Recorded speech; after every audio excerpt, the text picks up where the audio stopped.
بسم اللہ الرحمن الرحیم۔ آج ہم آپ کو اسلامی مفکر ابن خلدون کے بارے میں کچھ معلومات فراہم کریں گے۔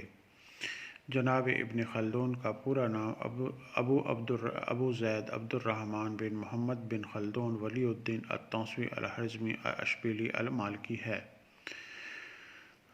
آپ کو ابن خلدون کے مختصر نام سے بھی یاد کیا جاتا ہے۔ آپ نے تونس کے مقام پر 732 عیسوی میں آنکھ کھولی۔ آپ کے خاندان کے بارے میں کچھ معلومات اس طرح ہیں کہ آپ کا سلسلہ اندلسی خاندان سے ہے جو اشمیلہ میں قیامت گزین ہو گیا تھا۔ اس کے بعد اس کے اجداد نے 7ویں صدی ہجری کے وسط میں اشبیلہ سے تونس کی طرف ہجرت کی۔ ابن خلدون کے اجداد کا نسب قبائل یمن سے بنی وائل تک پہنچتا ہے اور خیال کیا جاتا ہے کہ ان کے جد اعلیٰ نے یمن سے اندلس کی طرف 3 صدی ہجری میں ہجرت کی تھی۔ آپ نے اپنی ابتدائی تعلیم تونس میں ہی حاصل کی اور اس کے بعد وبا کے خوف سے تونس کو چھوڑ دیا اور ہوارہ کا رخ کیا۔ وہاں پہنچ کر شہر کے حاکم ابن عبدون کے ہاں قیامت اختیار کی۔ اس نے آپ کا پرجوش استقبال کیا اور بلاد مغرب کے سفر کے لیے اس کی امداد کی۔ ابن خلدون نے ابن بطوطہ کی طرح اوائل عمر ہی میں اکثر ممالک کی سیاحت کی۔ 755 عیسوی میں سلطان ابو عنان المرینی والی تلمسان نے ان کو اپنے ہاں فاس میں طلب کیا۔ اس وقت آپ کی عمر 30 برس تھی۔ بادشاہ نے آپ کی بہت قدر و منزلت کی اور عہدہ کتاب تفویض کیا، لیکن سلطان کے اس حسن سلوک سے آپ کے ہم عصر لوگوں کے دل میں جو آپ سے کم درجے پر فائز تھے آتش حسد بھڑک اٹھی اور سلطان کے ہاں آپ کی شکایت کی اور الزام لگایا کہ وہ اپنے مکر و فریب کے ذریعے سلطان پہ حاوی ہو گئے ہیں۔ پس سلطان نے آپ کو قید کر دیا اور جیسا کہ خلفاء قید کیے جاتے رہے ہیں۔ بالآخر ابو عنان المرینی والی تلمسان نے 759 عیسوی میں وفات پائی اور ان کے وزیر ابن عمر نے ابن خلدون کو نہ صرف آزاد کیا بلکہ اس کو خلعتوں سے بھی نوازا اور ان کو اپنا پرائیویٹ سیکرٹری بنا لیا۔ ابن خلدون نے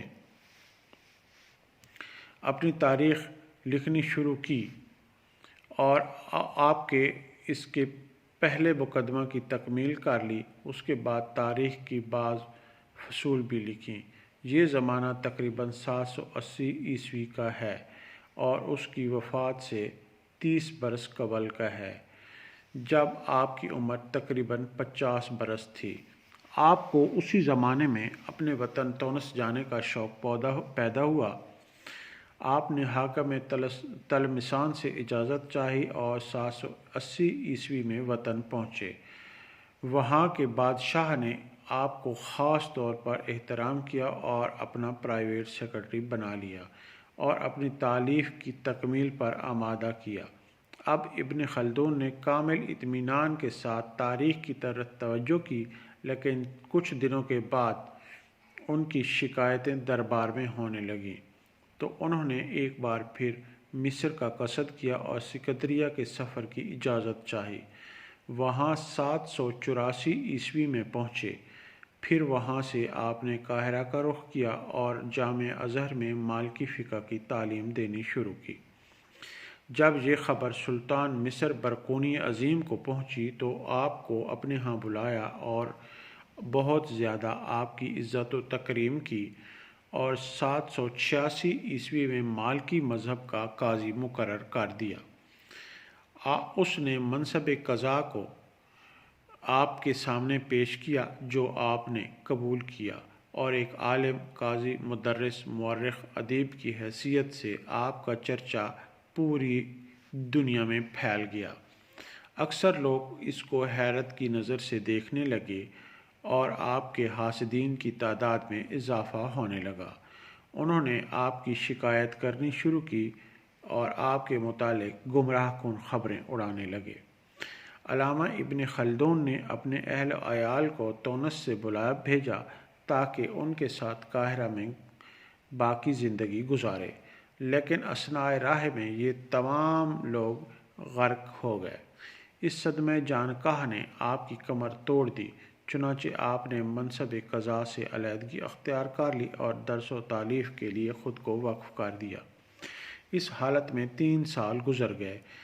آپ نے 779 میں قاہرہ سے فریضہ حج کی ادائیگی کے لیے حجاز مقدس کا رخ کیا، پھر دوسرے سال مصر لوٹے اور اپنی کتاب کی تصنیف میں مشغول ہو گئے۔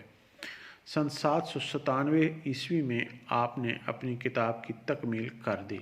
اس وقت آپ کی عمر 65 برس تھی اور 15 سال تک آپ اس کام میں مشغول رہے۔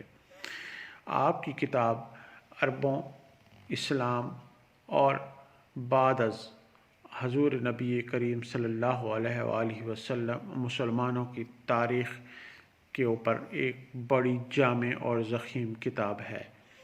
آپ نے تاریخ لکھنے کے تمام پہلوؤں کو بہتر اور بہترین نظر سے دیکھا اور کہیں بھی خامیوں اور کوتاہیوں کو اپنی کتاب میں نہیں آنے دیا۔ آپ نے اس کے علاوہ اس کتاب میں عمرانیات کے اوپر بھرپور بحث کی اور حکومت اور معاشرے کے بارے میں کھل کر لکھا۔ آپ نے سن 808 میں وفات پائی۔ آپ کو مصر ہی میں قاہرہ کے ایک قبرستان میں دفن کر دیا گیا، لیکن افسوس کہ آپ کی قبر کا اس زمانے میں کسی کو کوئی علم نہیں ہے۔ شکریہ۔